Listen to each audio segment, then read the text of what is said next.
Hello, everyone. Welcome to the Scarred Thumb Podcast. See, my volume is a little low. Let me see if I can turn it up a bit. Hello, how's it going, guys? Is that as high as it'll go? I guess so. How's the sound? Let me know. Hey, good morning, Silver Bishop. Good morning, Deborah. Merry Christmas indeed to everyone. It'll be, I guess, yes, this will be the final stream before Christmas. I hope you guys have a wonderful one. You've got all your presents ready. Everything's good to go. Oh well, I think the volume should be good. It's pretty high. So, hey, good morning, X Runner. Good to see you. Good to see you. Thanks for stopping by. All right, fantastic. As long as it sounds good, that's all I'm worried about. I don't want it to be too loud, but I also don't want it to be too low. So, hey, good morning, JBB. Good to see you too. Let's get into it. Steam and Nintendo has come out, which are the only two systems I played, so I can't go over anything else. I've come out with their yearly reviews, and it's always fun to look at these and see just how much you played. Of course, I don't think this would count Minecraft or any phone games I played, but it's always fun to look back at how many games have I actually played over this year, and it's always fun. It's always fun to look at this and take a look. So, Steam here, 27 games played. 228 achievements unlocked. And most of it, Helldivers, Pow World, Lethal Company, made up 69%. Yep, 69% of my playtime this year. And each one of these games collectively cost brand new retail, not on Steam sale, $80. So gaming in 2024 is as cheap as ever. It's kind of interesting to look at some of these stats. I locked 228 achievements. The Steam Medium's 13. 27 games. The Steam Medium's 4. Are people even playing games? Your longest streak was 25 days. Steam Medium 6. This was an interesting stat, and this is a stat that people have been talking about a lot, sort of in the chatter online. So, new releases, 66% of my playtime was on new releases. Games that were released 2024. And if you look to the right here, this stat is what people were talking about. 15%, that is the percentage of playtime spent by all Steam users in new releases, games released in 2024. So people saw this, they're like, oh my gosh, video games are cooked. Nobody's playing new releases anymore. No wonder our the industry is firing people. Games are failing. Look at all this. Look at the lack of playtime on new releases. Nobody's playing new games. 50%. That sounds terrible. But I mean, is it really terrible? I mean, we could go on to what we lost. Games are, which I mean is true. Games are worse than ever. But let's be real here. There's games that have been around for 40 years. There's 40 years of video game history, and I mean we look at some of the games we played. I mean, Pow World, Helldivers, Pow World were very fun. A lot of playtime added in there. Fun games that were not, this was $40, this was $30. Pow World, which, I mean, Pow World, I think Helldivers is a much better game than Pow World. At least, I haven't played the new version of it. It was very rough on release, but it was only $30, so it's whatever. The Lethal Company is a lot of fun. This is the game I sort of play routinely with my family. We all get together in a lobby and play for a night, a game night, on Sundays or Saturdays. And it's a lot of fun. So it's something we've just been playing regularly with family. It's again $10. It's just a fun game to play with other people. It's like a party game almost. And then Core Keeper, this was like I think like $10, actually less. I think I got it on sale. Played this with my brother for a little while, and it's just a fun game.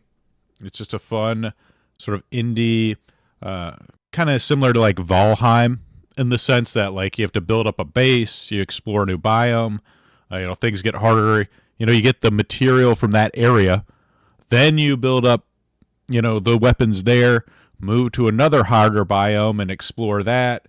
And, there's new challenges there, and like there's some bosses.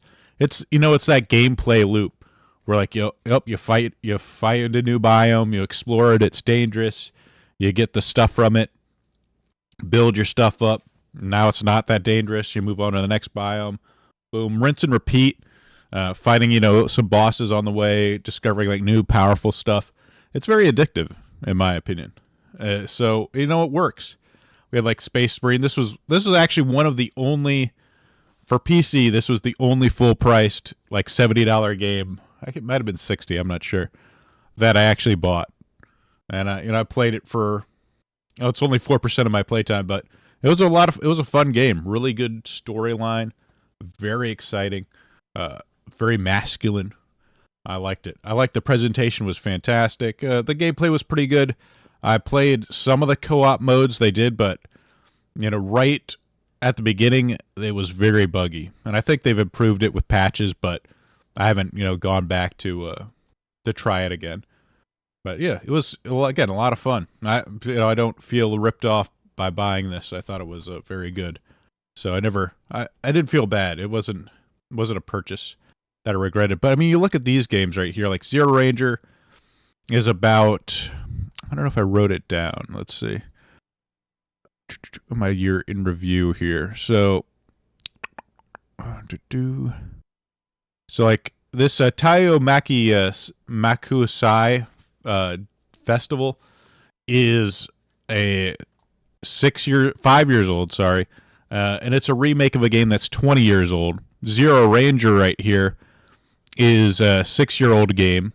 Secret of Man is a remake of a Super Nintendo game that's, probably like over 20 years old. Again, Blue Revolver's 8 years old. Just got a patch 8 years later that the guy pushed out, strictly because he wanted the game to be as good as possible. So, there's so much history to video games right now. There's so many old games that you can play that there's a lot to compete with. And I mean, there's just a lot to enjoy. Like there's so many, I will never play all the good games that there is to play, which is kind of a sad thought, but I mean, you just don't have enough time. There's so many good games out there. So it's easy to kind of look at it and say like, oh, games aren't as good anymore. The industry is in decline, which is fair, but at the same time, like look at what's out there. They're just a buffet of great games to play and enjoy. That it really is amazing what you can do. What's out there and what you can play if you look. As long as you're not, it's easy to kind of get caught up, like especially if you're on social media, to get caught up in the the latest trends. What's the latest talk? And I do that too because, that's my, that's kind of like, what I do for the podcast, talk about latest news. I mean, it's just, it's fun. It's fun to do that. But also, like, I mean, look at all these old games. God of Blade was actually from 2023. It was actually a fun game, but it's kind of like an older style shoot 'em up. It was, again, I think it was under $10. Cheap, but it was fun. There's still more to play it if I wanted to, like, try and clear some of the harder modes. Like again, Don Dapachi Resurrection. I tried playing Sonic Generations. It sucks ass. Like whoever did the port was shit. First Ascendant, I tried it out. I didn't like it as much. It's very much a live service game. Log in, build stuff up. I just wasn't in the mood for that kind of game. The Shadow of the Ninja Reborn is a really faithful remake to an older game. It definitely plays like an older game, but I thought it was pretty fun. Clearing it was pretty difficult too. So it takes a while. Like I might go back and play more of that, but it's hard to say. Hard to say where I'm going to find some time. I'm definitely going to play Wilds in February. But yeah, it was a lot of fun games. I'm actually going to review Gunvein today. There's a lot of fun games. Death Smiles. Smiles was pretty fun. Like a Dreamer was, I think, way too easy, but kind of like a weird art. I think it's made by like one person, so I'll give it a pass. I didn't like this cruising game mix. It's a little bit too old school and not quite the what I wanted as far as like a bullet hell shmup. But the other thing I wanted to show you, I didn't. As far as the game modes, let's see. Hold on, I forgot to bring up this Steam Playtime. Let's see. Steam DB, most played games on Steam, because this is what's really happening. I mean, with the game time debate here. Let me bring this up. So this is the reason why only 15% of new users are playing on, only 15% is new games. Because, I mean, we look at playtime. I mean, this is 24 hours. This is all time. But actually, let's see. What was that? Let's see. Playtime. This is the right. Playtime, Steam, top 10. Most played games on Steam. Okay. Was that the... No, that was the one I wanted. Where was that chart? There we go. Steam charts. This is the one I wanted. I mean, you look at total hours played here. I mean, this is what's sucking up all the playtime right here. Counter-Strike 2. Current players. I mean, this is the last 30 days, but it has over 1.5 million players right now. Hours played are 661 million hours. PUBG, huge amount of play hours. Dota 2, again, huge amount of play hours. Path to Exile is kind of like, they got Nakara Blade Point. So, I mean, Path to Exile is actually a new game. So is Marvel Rivals. But, Grand Theft Auto 5, Rust, Apex Legends, Wallpaper Engine. I have no idea what that thing is, but that's pretty funny. But, I mean, you look at this, like PUBG, it's competitive online games from, that are just older games. People just play it every day. And that's what a lot of the playtime is. It's not, it's not some conspiracy or, games are worse than ever. It's just people playing these older games. And, people that are playing Counter-Strike and PUBG, Dota 2, they'll still play other games. It's just, it needs to be pretty good in order to sort of drag them away from what they're playing lately. And that is the real reason that those numbers are so low for new games. Yep. Let's see, $80. Good Lord, that's a lot of money. How about free to play for a gacha game? I played quite a bit of gacha games, and yeah, I end up spending more than actual games, which is unfortunate. I need to avoid them. Like if you look here in like June, July, I think this is when I was playing gacha games. The playtimes was so low. Like in phone games, I played like Monster Hunter Now. I've been playing a little like TCG Pocket. There's certain things that I'll play, but they don't necessarily take away from this playtime. But like Zenless Zone Zero certainly did, and so I'm gonna. One of my New Year's resolutions is going to be avoiding gacha games because if it's free to play, I never end up staying free to play.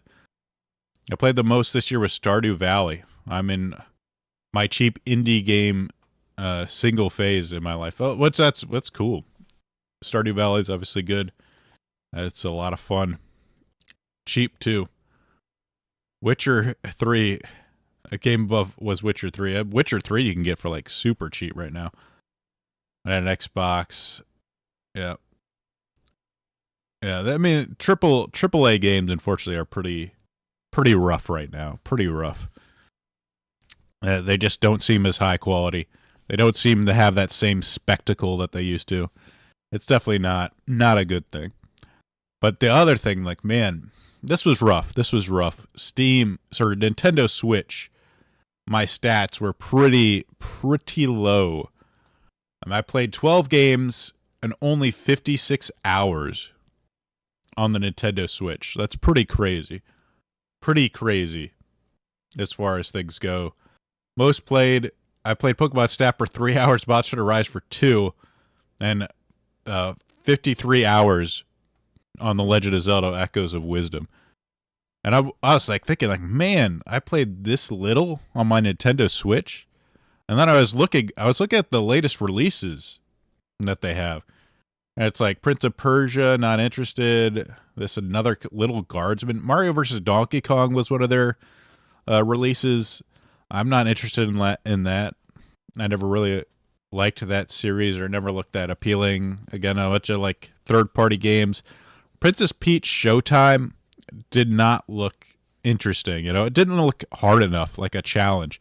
Like a game, it's a game for kids or like girls. It's nothing that's going to interest me. Animal Well, a bunch of indie games. Paper Mario 1000 Year Door, I already played it. It's I'm sure it's a fun game, but I already played it on a different system. Same with Luigi Mansion 2. I never liked the Shin Megami Tensei. It's an RPG. Nintendo World Championship actually looked pretty interesting. My brother played it, and I think he enjoyed it. You know, it's $30 game. Interesting concept. It just never good enough. You know, it's just never interesting enough to pull me away from whatever else I was playing. Was the issue. Those numbers don't scream incel enough. Yeah, I need to get them up. Pizza Tower seems fun, but you can play it on different systems. Ace Attorney Collection, never really played. Marvel vs. Capcom looked kind of interesting, but again, you could play it on other stuff. Legend of Zelda: Echoes of Wisdom was like the only like Nintendo Switch game I was excited for this year was Legend of Zelda: Echoes of Wisdom. I was like, oh, this looks really cool. I want to play it. I hate Mario Party. I just hate Mario Party. Damn Bowser stealing my stars. Like I've been traumatized by rage for losing my stars after I did so well. I should be rewarded for my skills.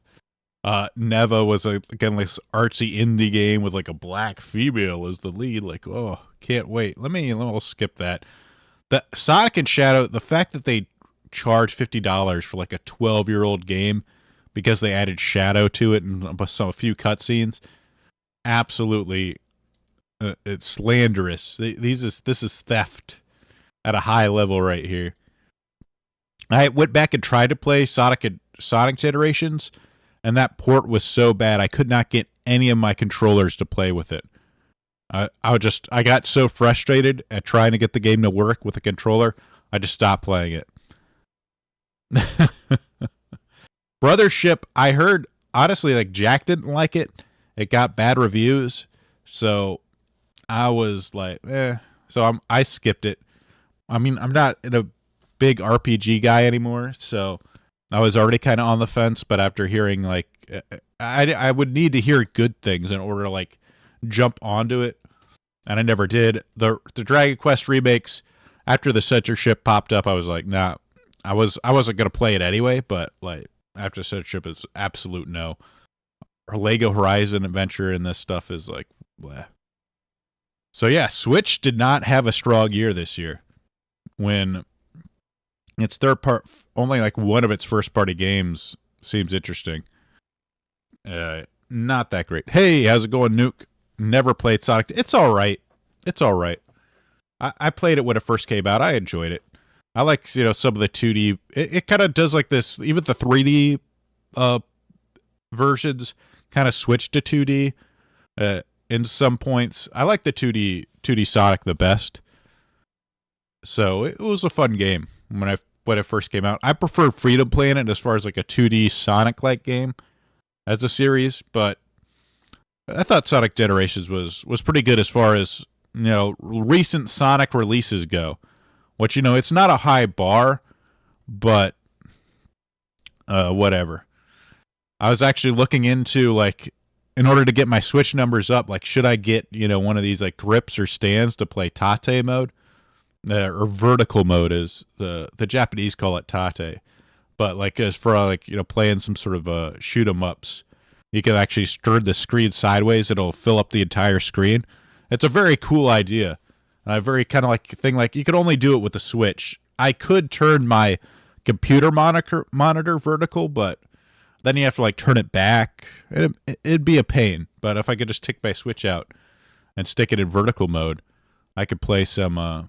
The Switch definitely has quite a few shoot 'em ups on there that you can't get on Steam. So I'd almost considering it, but then I'd have to get like an arcade stick because I don't want to play with a controller. It's a big pain in the ass.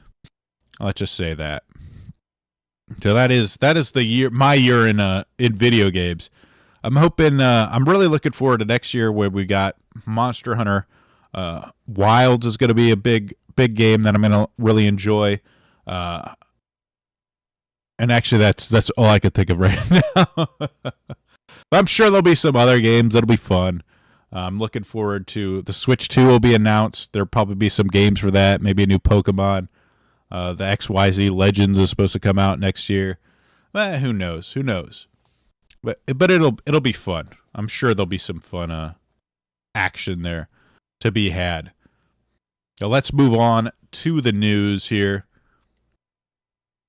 So this is kind of interesting. This Genki JP. I'm also worried about Platinum Games.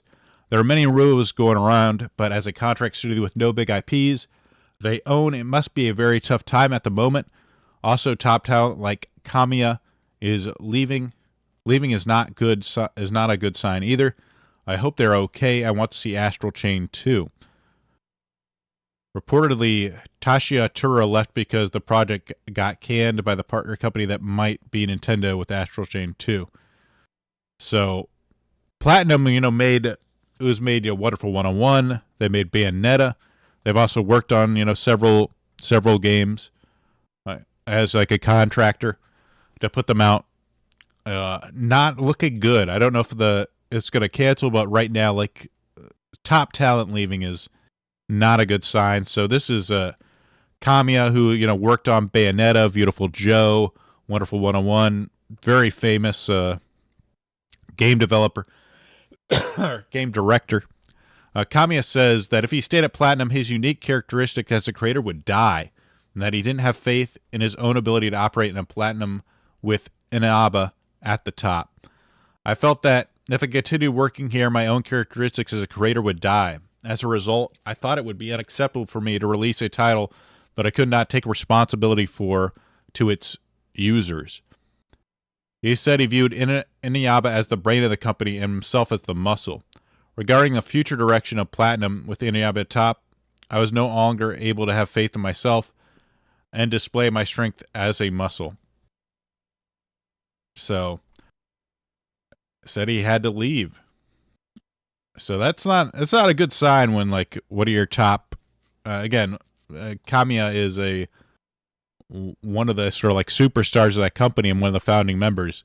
When they're leaving, something is definitely not good. It does not bode well for that company, which is unfortunate because they do put out some very nice games. We'll see how things shake out. But the fact that he's working on Okami, and you'll see some other news down the line, which I think did I mention here? Capcom. Here we go. Capcom says they're focused on reactivating dormant IPs. In addition to regular releasing major new titles each year, Capcom is focusing on reactivating dormant IPs that haven't had a new title launch recently. So, could we finally be getting Beautiful Joe 3? That's what I'm looking forward to. I mean, Okami is getting a new game. What about Beautiful Joe? I'm been waiting forever to see the end of the Beautiful Joe saga. Of course, it's funny when they mentioned focusing on reactivating dormant IPs. It's probably going to be like, hey, let's put out a remake. Let's put out another remake again. Like they haven't been releasing like a million Resident Evil remakes. But Beautiful Joe, yes. It's I haven't played Dino Crisis or Darkstalkers, but I never played the Breath of Fire series either. But it's an interesting idea. Could be some cool stuff. Honestly, is Mega Man really seen like a release in a while? I'm a big Mega Man fan, but like, will they release like a new Mega Man that's any good? Who knows? This is this was interesting. Bialtro is now rated 18 plus, and this is Local Thrunk who made the game. Since Peggy gave us an 18 plus rating for having evil playing cards, maybe I should add microtransactions, loot box / real gambling to lower that rating to +3 like EA Sports. It's pretty amazing to see the fact that Bialtro doesn't actually have gambling in it, or teach. I guess because it has like some poker mechanics that is considered teaching people how to gamble. Let's take a look at this article. Peggy reveals a trump card over Bialtro's 18 plus rating. So, after developer Local Thunk weighed in on the Peggy 18 rating for its games a few days ago, the European Video Game Ring Board made it clear that Bialtro's 18 plus rating is here to stay, despite the game featuring no real gambling or microtransactions. Local Thunk isn't happy with the decision and expressed frustration over the outcome. And then he mentions the post on X. According to Peggy's guidelines, any game that simulates gambling or teaches player how to play a game of chance, like poker, falls under the 18 plus rating. However, Bialtro doesn't involve actual gambling, just poker card mechanics, and the developer believes the 18 plus rating is unfair. So his stance is they're blaming EU laws, blaming storefronts, and waiting for the future. Also pointed out the inconsistency as other games with gaming-like elements, such as EA Sports, FC25, continue to receive lower ratings. So Peggy, however, holds the winning hand. Well, yeah, because of the government, but whatever. Citing that 2020 guidelines require all games with gaming elements to be rated 18 plus. This means newer games with gambling references like Bialtro must carry an 18 plus rating. So this is really stupid. I mean, this is just typical government, EU laws, and regulators, just pure stupidity. Because it has some elements of poker, and it has actual playing cards, and that's the reason it's giving 18 plus. Meanwhile, we take a look at the Family Gaming Database. So Pocket just received a Peggy 3 rating, an ESRB for everyone. So this gets Peggy 3. So 3 and up can play Pokemon TCG Pocket, which features pack openings that are chance, a game of chance. So yeah, exactly. No actual gambling. Opening up cards to hope for rares. With actual like monetary transactions available. That is fine. 3 plus. You have playing cards, but no actual gambling in your game? No, that's 18 plus. I mean, come on, because look, it has a playing card on it. So why not have 18 plus? Forget the actual like gameplay of the game. It's strictly presentation, which just shows how stupid these ratings are. These regulators are for the game.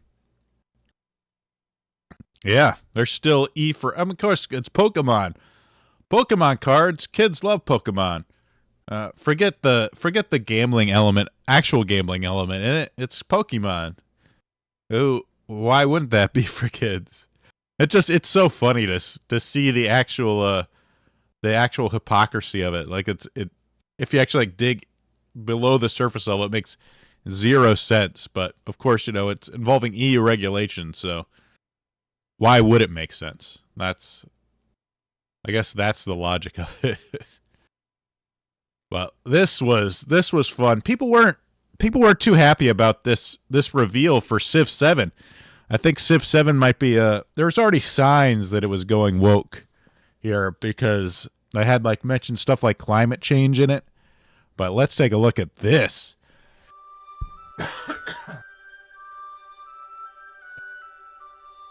I never lost a passenger.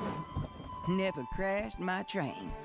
Never crashed my train. Can say the same.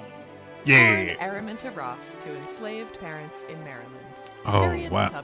Hey guys, do you remember slavery? Do you remember slavery, guys? You know how bad slavery was?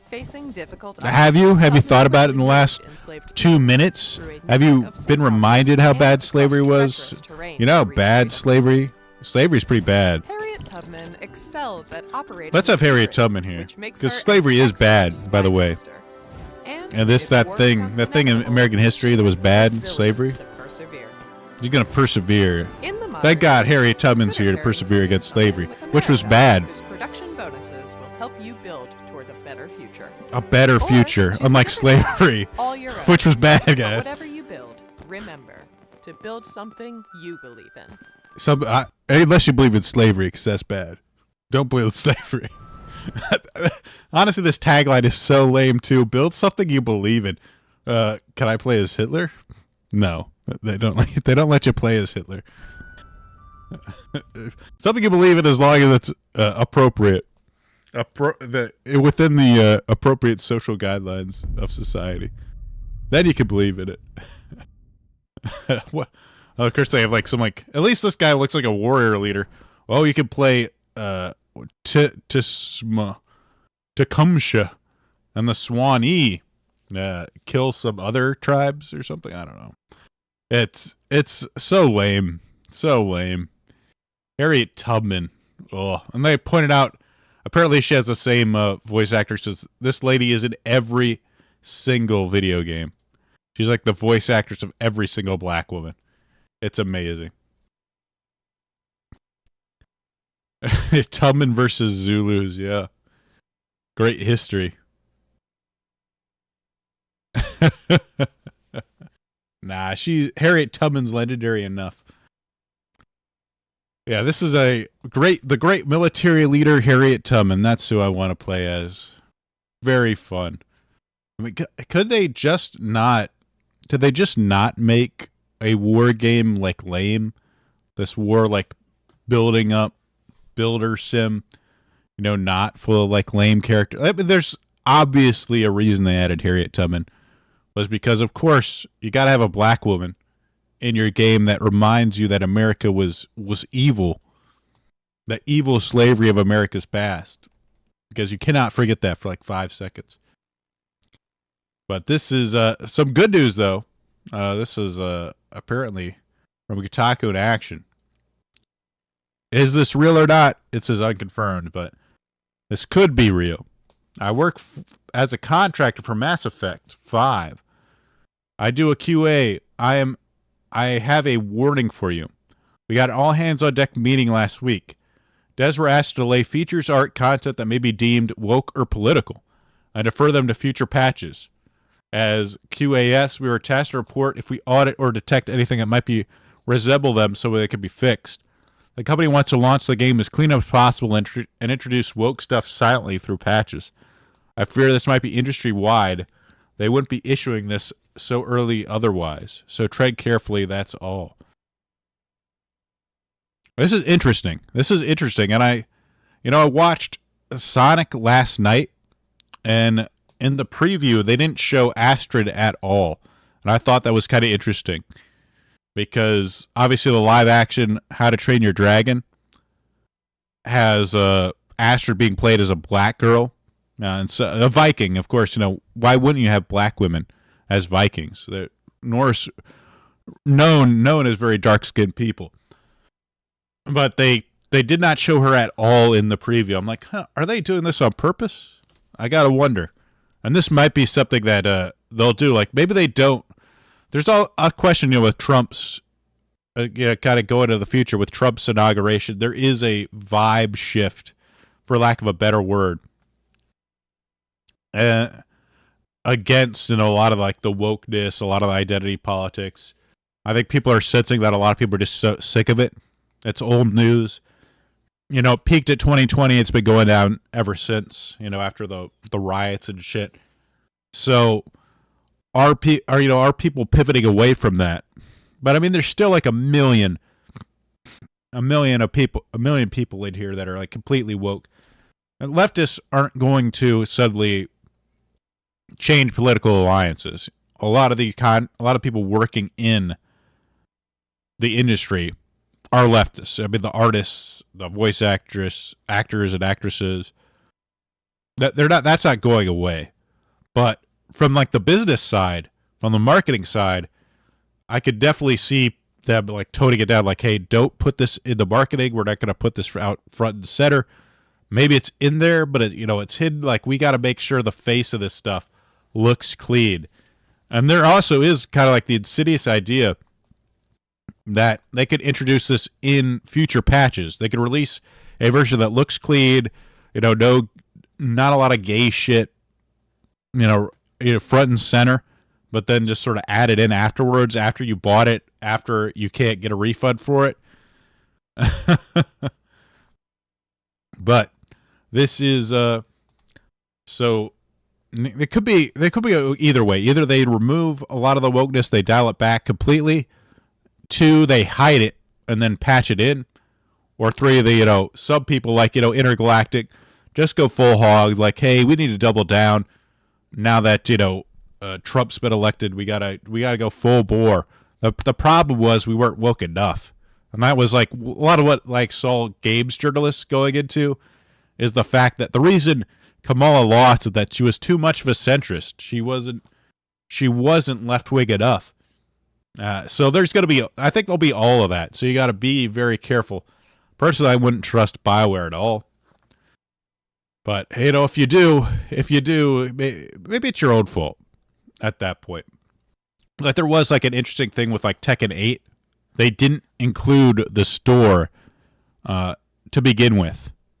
So they had like a bunch of microtransactions in the store that was added in a patch afterwards. So and this might be like a new thing to do. Like, hey, you release it clean. You don't have your store you just release it clean. Like, hey, look at this. There's no marketplace. Full game right here. And it's good for you. It looks good. It makes a nice presentation. You get a lot of good reviews. Then comes a big patch, maybe a month afterwards or a few weeks afterwards. Adds a store with a crap load of microtransactions. They're charging you $5 for a new stage that isn't included in your season pass. So Tekken 8 did a lot of like kind of underhanded stuff after they got a lot of good press for the release.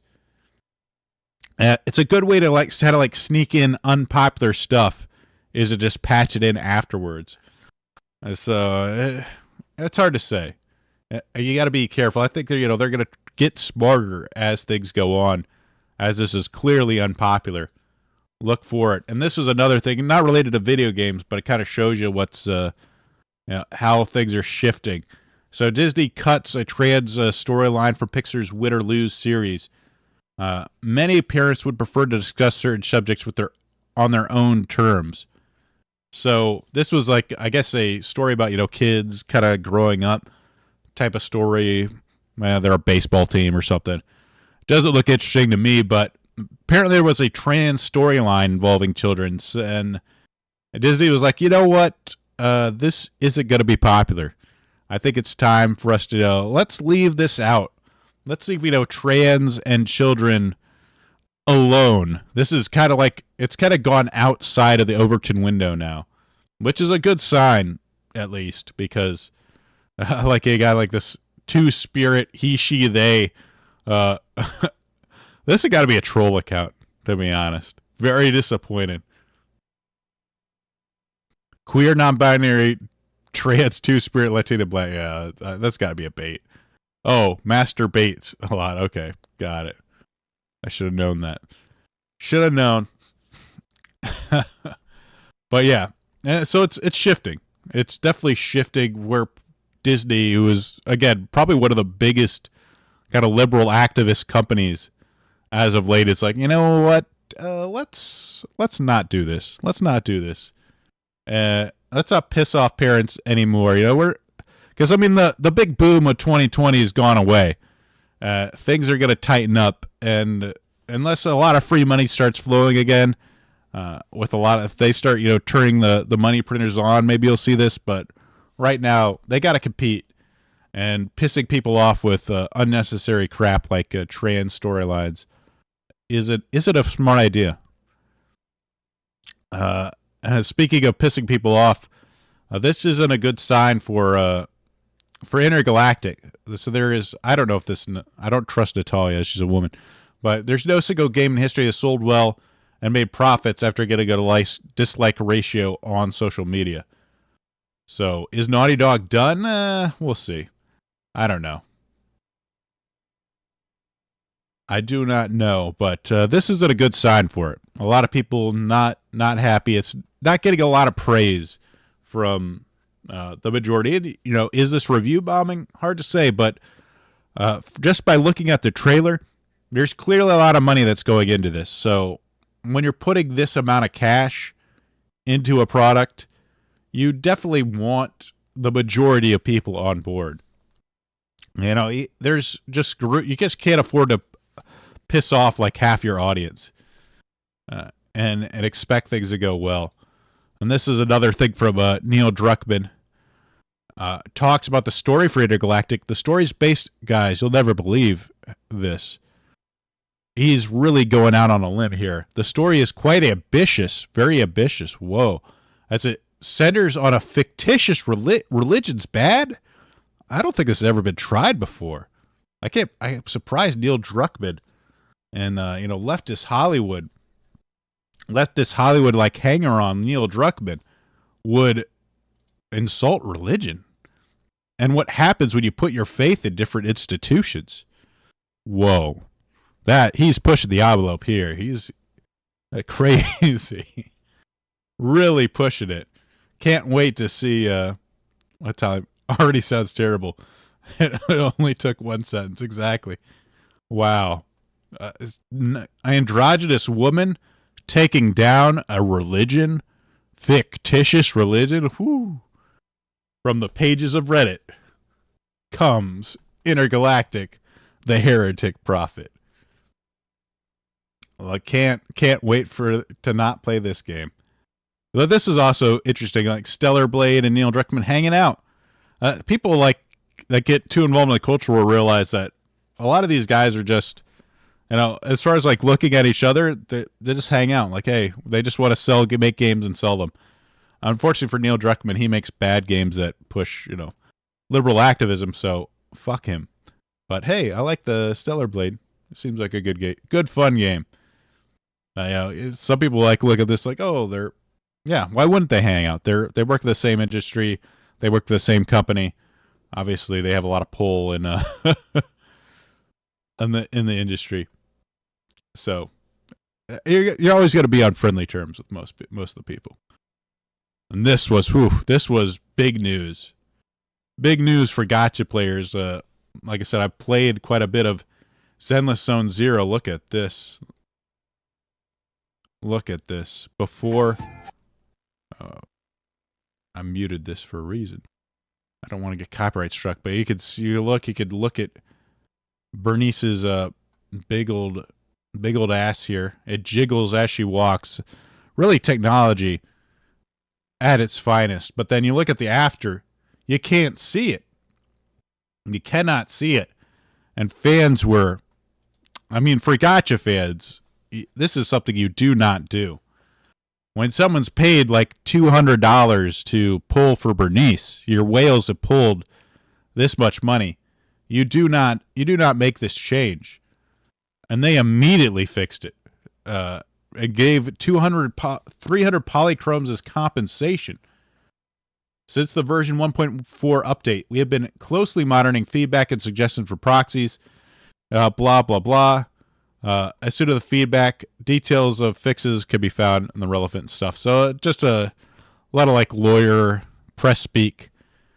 Immediately fixed the same day.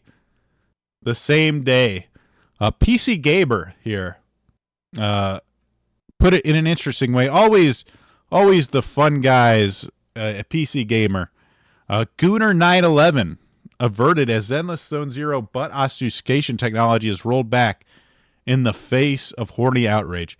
I just want to show, before I go, I'm not going to read much of this article because it's not much of an article. It's one of those, hey, let's show off some tweet type of articles. But if we search for PC gamer dick size here, let's see, every penis in Assassin's Creed Odyssey rated. Interesting. PC gamer, the dog dilemma. While being well hung in Rust is bad news. Huh. This WoW player calculated the size of each race's genitals. Oh. Boulder Gates 3's first big penis mod makes you the pride of... I have no idea what the rest of that sentence is. Makes you the pride of the orcs. Okay. Weird. Weird, PC gamer. That, apparently... But this is Gooner 911. When it's hot women, it's Gooner 911. But hey, we could talk about dicks. Let's write articles about dick size. That's cool. A little kind of a hypocrite if you ask me, PC gamer, but let's see. So they just this is just to make fun of people getting mad because of this change, which I mean, if you're looking at it from the outside, it might seem ridiculous to get mad about this, but at the same time, for gacha players, it is a big deal. Like I said, people will spend like $200 to re-roll this stuff, to like roll for some of these characters, and they're sold. The characters are sold as products. I mean, really, they have like all sorts of media dedicated to them, animations. Yeah, PC Gamer is full of a bunch of sticks. Is that an article for Marty? Probably. I think so. I think he might have wrote several of those articles. That's what his Substack should be about. Just get Marty in to research dick sizes in video games. But look, this was a change, and they said it was a bug. I personally think this was a change to kind of appease either China or some other regulating body to try and get it through, or at least they, were kind of rolling it out. But the idea, like, when you pay like $200 for a character, obviously sex appeal, especially like something like Bernice, is what they use to sell the character. Then all of a sudden you do this to them. I mean, this is like a small part of the, this isn't really affecting gameplay or really affecting much of anything. But when it's a change clearly made to the detriment of the players, which you have to imagine is done to appease some sort of regulating body, I could understand why people would get mad, because like, why make this change? This doesn't improve. This doesn't make it better for the people that spent money on the character. Why do it? And the answer is like, hey, we would just want to get. It clearly tried to get a government or a regulating body off your back, or getting a better rating from a government regulator, like say like Peggy or something like that, to get more market share. So when you burn the people that have spent money on your game in order to try and increase your own profits, I could see why players, as principle, would not be happy about that. And the last article, this was kind of interesting. Elden Ring has now sold 28.6 million copies, basically outselling the entire Dark Souls series combined prior to release. This is kind of insane when just one game outsells all previous Dark Souls.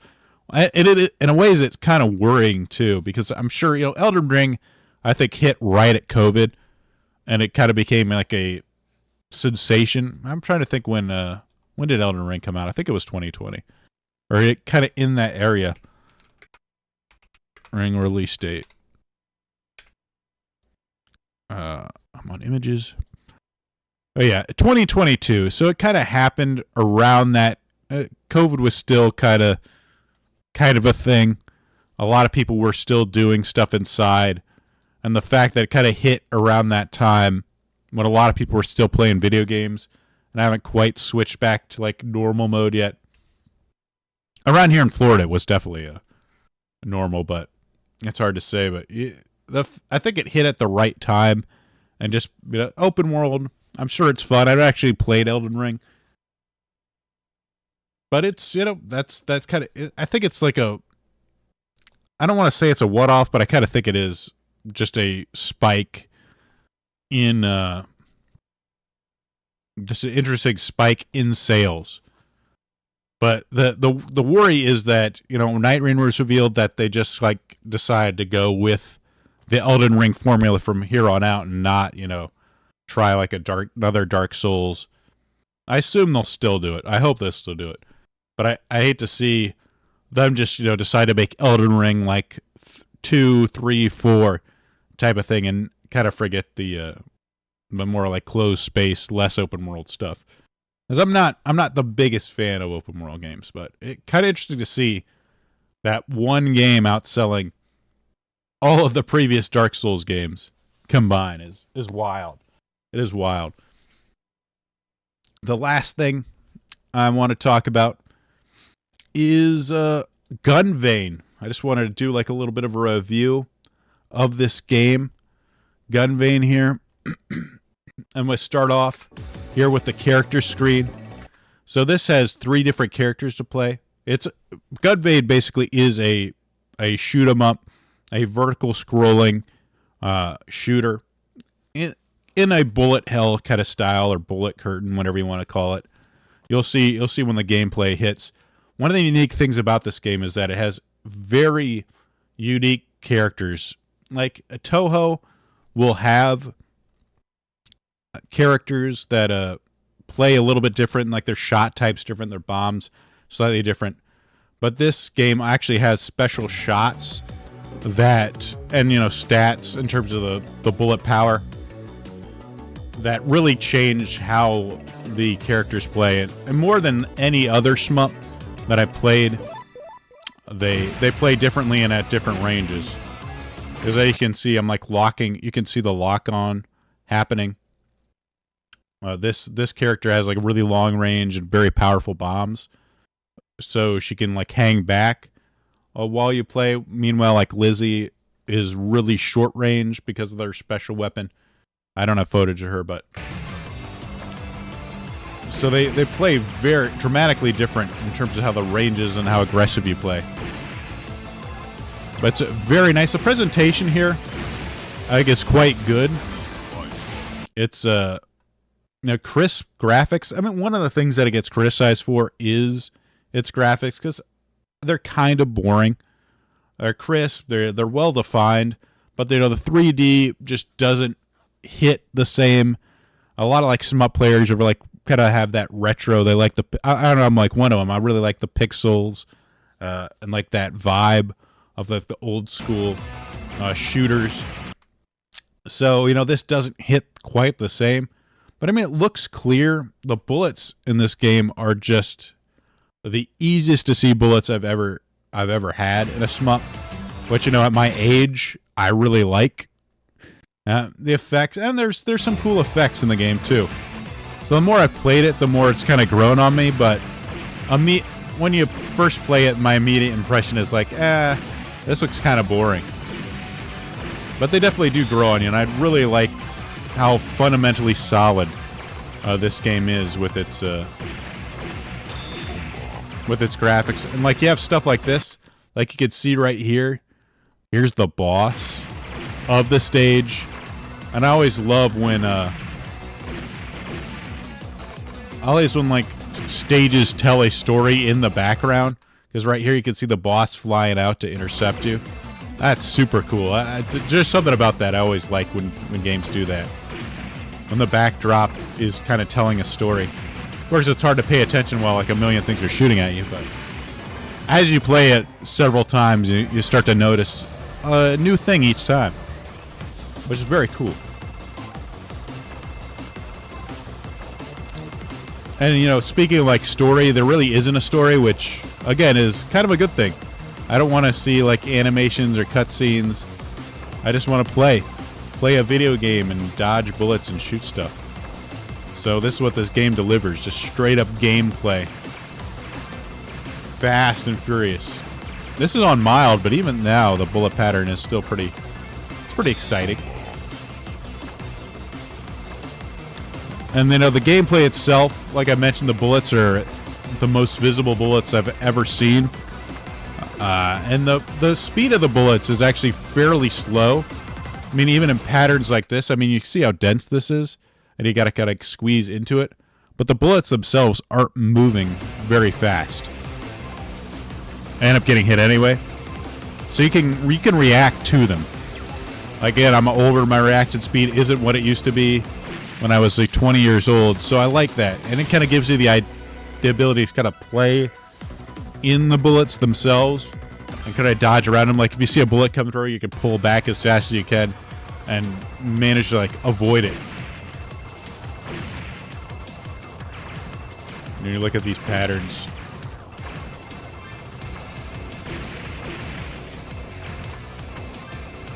It's pretty dense.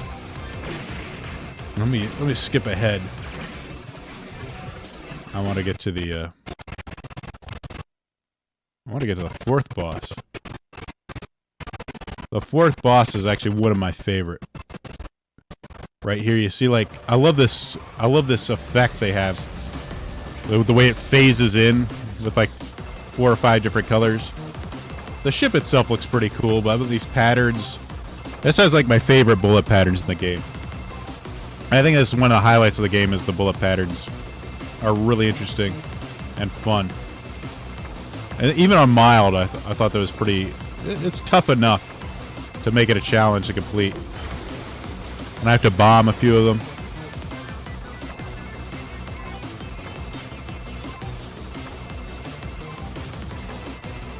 This, and then it kind of like changes it up. Like this is a lot more dense. You have to kind of squeeze in this little spot while dodging these bullets. It's a very test of skill, and this is my favorite pattern because like when you look at this pattern like at its front, you're like, there's no way to dodge this. Look at how dense it is, but this sort of like the petals of this like flowery type of a pattern, they're gonna invert and become thin, so you could kind of fit in between these petals that are coming out. And it makes it really fun. You're like, holy shit, how did I get through this pattern? But there's space to do it. And he does a kind of a good job. I was reading and listening to an interview with it. And he likes to kind of like switch it up, where like it's very like dense pattern, and then like a more open pattern. That way you kind of throw off your tempo. The fourth boss is definitely my favorite. And also has the favorite patterns. But they're also, this is the boss I hate the most, though. This is the third boss. And while most shoot 'em ups, the boss kind of takes the top part of the stage. This boss, the developer kind of challenges you by taking all different parts of the screen and making you dodge in kind of awkward positions. Like here, I have to go to the top to dodge it. Now I have to go back to the bottom. Now I'm gonna have to try to shoot him while dodging like in different areas. It's one of the more difficult bosses, and it's like the stage 3 boss. So it's kind of the filter boss of the game. While stage 1 and 2 are manageable, this boss definitely sucks. So I got hit there. I could have dodged it. And then I've gotten hit multiple times as he just like takes up the center and shoots out a bunch of bullets. So you gotta like kind of force to the side. And this pattern sucks. It's just super dense and got stuff coming from everywhere. And this is his final pattern, which you have to go around 360 degrees around him while dodging this. It's wild. It just kind of like tests how comfortable you are at going all the way around the screen, which I don't like, but at the same time, it's kind of intense, and it challenges just how well you can control in all areas of the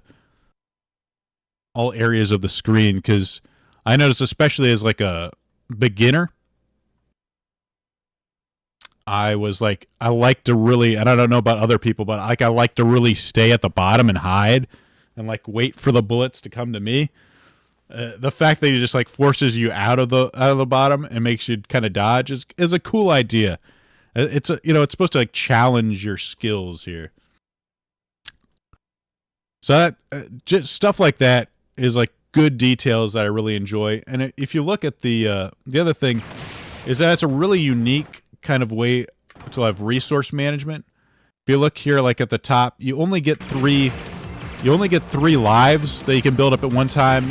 If you get a fourth one, you also get a shield, and you only get 3 bombs at a point. So you can't stockpile resources at all. But the idea is you can't stockpile, so you can't use all of your resources at like the final level. At the same time, though, like if you're in a bad way, you can recover. So like I didn't do too well. Like at the end of this third boss, I was at like 1 life and 2 bombs. I'm like, man, this run is not going well. But as you can see here, like as I'm in the 5th stage, I've already gotten up to 2 lives, and I'm trying to regain my bombs. All you got to do is collect a few, these fragments, 10 fragments, and you get a bomb. So you can build them up pretty quick because like they come pretty fast. So even if you're in a bad spot, if you play well enough, you can recover from it. So it's a cool like push and pull in this game in terms of resources. You're not done until you're done, which I like. You got these dense patterns here, but I'm just getting bomb and bomb and bomb. And I think I eventually get a life here that ends up dropping. So I end up going into the, I'm going to the last boss with like full life. And I end up dying there. Immediately. I'm like, oh crap. This sucks. At least, I didn't find at least on mild, the final boss's patterns, I don't find as bad, but I get a life up here, which is awesome. Like that was clutch. I'm like, alright, I got this now. There's no way I'm dying this much to the last boss. This pattern's wild. Blue Revolver does it too. But like the fact that you have bullets coming in from the back, and he also shoots bullets in from the front after he sucks them in, which makes them slightly different. I end up dying to that. So you have to like look at 2 different areas at the same time. It's a really, really wicked pattern. And like the way these things curve is really annoying. But this pattern isn't too bad. You just kind of like move to the side. There's a lot of open space on mild. It's pretty easy. But I said a bomb anyway because why not? I gotta use them. This one's cool. It's really dense, and I don't know how I dodge all of it. You have to dodge this dense pattern while staying within the lines. You have to calculate the way these lines are going to bounce off and find a way through the stuff coming down. It's pretty cool. The fact that I'm sort of kind of surprised I didn't die there at all. That's the 1cc.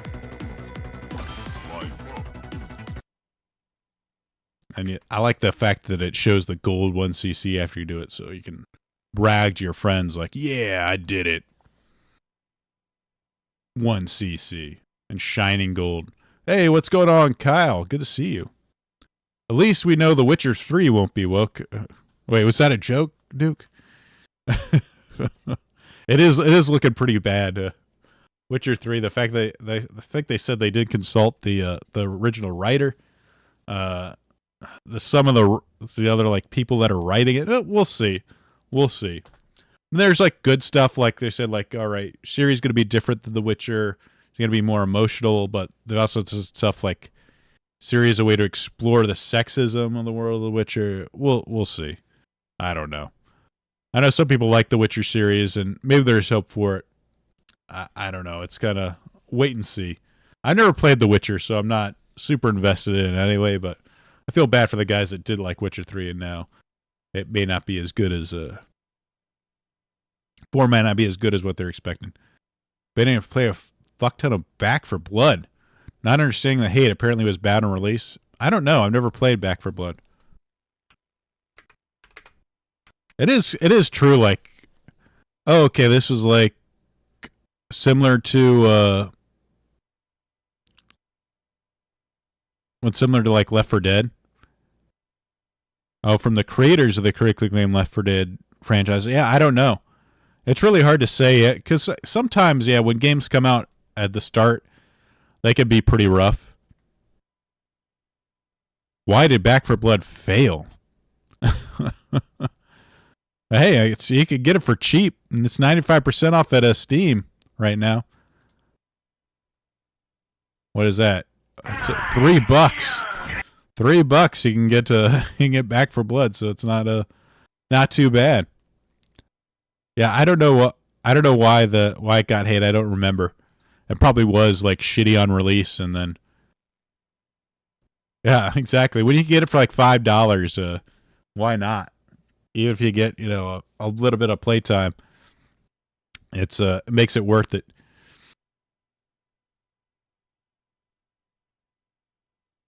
Yeah, so that's Gun Vein for you. Project Zomboid has released a B424. Oh yeah, the new build. Guess what you'll play over the holidays? Cool. I think they added animals and stuff. Pretty cool. Hopefully it's a lot of fun. I'm really interested to see like how Zomboid ends up. I mean, it's a fun game right now, but I think it could use a bit more like base building mechanics. I think it also needs to have like a, I don't know, like something to make it a little more interesting once you build a base. Like you kind of like stabilize, once you stabilize and like get some resources, it does kind of peter out in terms of what you can get, or like you have to like gotta go to places and take risks, I guess, to get more materials. I always found like the end game, like the first part of the playthrough is far more interesting than the second half. It, I guess, would be my at least in my experience. But then I was playing, multiplayer, so it's you're kind of almost encouraged to do stuff. When I'm playing single player, I don't mind like vegging out and like going super boring mode and just like getting like little stuff together and crafting and that kind of stuff. When you're streaming it, you almost like feel like pressure, like, oh, I gotta actually go out and do something, fight some stuff. If I'm playing it, single player, nobody's watching, I'd definitely be more encouraged to do the boring stuff. Animal Husbandry and new crafting and wild animals. Oh, cool. So you can kind of like hunt to get food? That'd be pretty cool. Kind of Oregon Trail-ish. It's like you could use guns to kill them, but then like that would alert zombies. And then like maybe you get arrows and they're quieter, but harder to use. Do they have archery? Maybe. I couldn't remember. I think they have crossbows, but maybe that was a mod. But anyway, we've hit the hour, so we're gonna call it. Hope you guys enjoyed it. Let's see. We're gonna head over to redirect to Kyle's channel. We'll be hosting Post Zero. I will not be there. I've got a Merry Christmas. Very Merry Christmas. I got a bunch of stuff to do before the holidays get here. It being like on a Wednesday, it kind of really throws stuff off. It's like, oh, okay, so like I'll work Monday, maybe I'll work Christmas Eve, Tuesday at Christmas Eve, and then Wednesday is the holiday itself. Then like what? You go back Thursday, Friday after you ate a bunch of stuff, or do you not? That's rough. It's a rough one, but yeah, we'll redirect to Post Zero. Very Merry Christmas. So guys, thank you. Enjoy your holidays. Merry Christmas. We say Merry Christmas in this nation now. No happy holidays. But it is weird that I always consider like New Year's a holiday too. But I guess it's not. I guess more like, so like happy holidays kind of includes both. But Merry Christmas to you all too.